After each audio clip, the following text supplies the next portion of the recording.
در دنیای او هر فکر مثل موجی بی پایان به ساحل ذهنش برخورد می کند. هیچ چیز نمی ماند. هر جمله‌ای که شروع می کند در میانه راه گم می شود. هر تصمیمی که می گیرد در چرخشی از افکار دیگر محو می شود.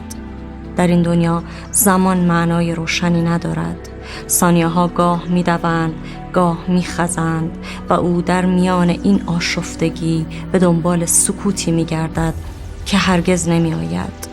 زندگیش شبیه دفترچه‌ای است که برگ‌هایش را باد برده، داستانی که هیچگاه فصل‌هایش کنار هم نمی نشیند.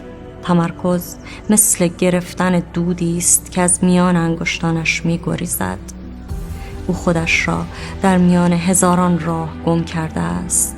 در دنیای او اشتیاقی بی پایان برای همه چیز هست، اما دستی برای نگه داشتنشان نه.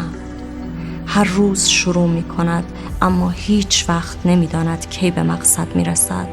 این دنیای کسی است که ذهنش همیشه در حال دویدن است. دنیای کسی که با اختلال نقص توجه و بیش‌فعالی بی صدا می جنگد.